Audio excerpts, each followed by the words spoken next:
Je ne crois pas vraiment à la Tunisie comme une porte d'accès au marché africain. Je vais vous donner un chiffre simple. France-Afrique, c'est 56 milliards d'euros d'échanges. Tunisie-Afrique, 1,2 milliard. Donc, les entreprises françaises sont en Afrique.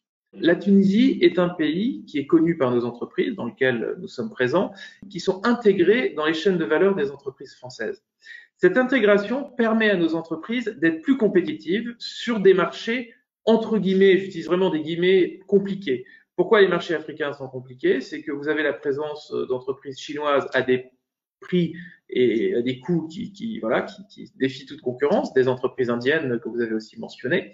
Et donc finalement, le fait d'avoir une unité dans la chaîne de valeur présente en Tunisie permet aux entreprises françaises d'être plus compétitives sur ces marchés-là. Donc je pense que la Tunisie a sa place à trouver dans l'intégration des chaînes de valeur françaises. La France est le premier investisseur en stock et en flux, avec plus de 1500 entreprises françaises qui offrent des emplois à plus de 150 000 emplois, mais il y a un potentiel énorme pour la coopération tuniso-française. La Tunisie dispose d'un vivier de talents compétitifs et donc disponibles, qualifiés et compétitifs. La Tunisie a la plus grande concentration de chercheurs parmi les pays arabes et africains et plusieurs entreprises qui différencient aussi la Tunisie par rapport à nos pays voisins et à nos concurrents. La Tunisie offre des coûts les plus avantageux dans la région.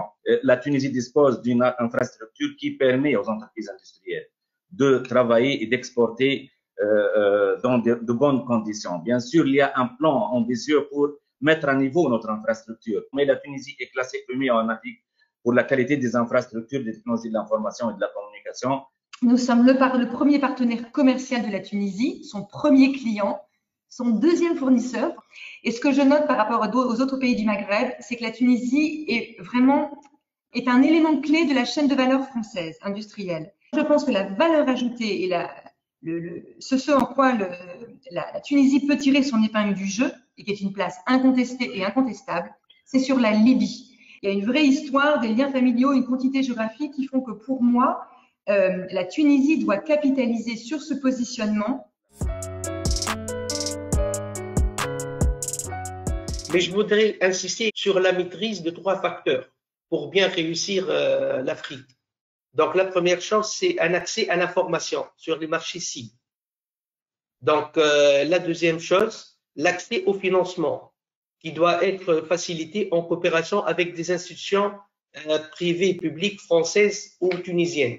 Et je pense que la BPI va certainement développer ce point. Et je voudrais également parler d'une rectangulaire à ce niveau. Parce qu'il faut savoir qu'il y a des fonds américains et des fonds allemands qui financent des projets en Afrique. Donc, si les entreprises françaises interviennent via des filiales allemandes ou des filiales américaines, elles peuvent profiter de ces financements qui sont très avantageux en termes de coûts et en termes de délai de grâce. Il y a également l'infrastructure dont j'ai parlé tout à l'heure. Sinon, il y a des contraintes qui sont réelles et qui doivent être à l'esprit des Tunisiens. Moi, je pense que les entreprises françaises ont tout à gagner de travailler à partir de la Tunisie pour le marché libyen ou pour l'Afrique, et même les chiffres avancés, ça reflète plutôt qu'il y a une marge de progression énorme. Donc, il y a un potentiel. Donc, il y a des choses à améliorer. Bien sûr, les autorités publiques doivent appuyer cet effort et le soutenir avec une stratégie claire sur l'Afrique et sur la Libye. Mais il y a quand même des choses qui ont été faites. Il y a des liaisons aériennes, il y a des liaisons maritimes, mais c'est un effort continu et on œuvrera ensemble pour renforcer donc la compétitivité de la Tunisie et surtout la connectivité avec l'Afrique. Alors, ce qu'il y a comme soutien de la part de la France et de mon ministère, la DG Trésor, c'est une ligne de crédit pour les PME tunisiennes qui achètent du matériel français, des biens d'équipement ou des prestations. Donc, en fait, c'est win-win. Ça permet… donc, c'est pas tellement en termes là, de compétitivité, mais en termes d'export, ça favorise l'export français vers la Tunisie et ça offre aux PME tunisiennes donc qui en sont bénéficiaires d'avoir des moyens de financement avec des maturités très intéressantes et des taux concessionnels, je pense, bien plus intéressants que ce qu'elles ont sur le marché tunisien. Et moi, sur la Libye, je voyais 3 modes vraiment de coopération. Soit les entreprises françaises sont présentes en Tunisie et utilisent leur personnel pour aller ensuite en Libye. Donc, elles ont déjà un hub de production et elles utilisent donc leur personnel et les produits qu'elles vendent en Libye. Soit, deuxième possibilité, c'est l'entreprise libyenne qui a une filiale en Tunisie et auquel cas le commerce se fait intra-Tunisie, France, Libye, mais avec un circuit bancaire exclusivement tunisien.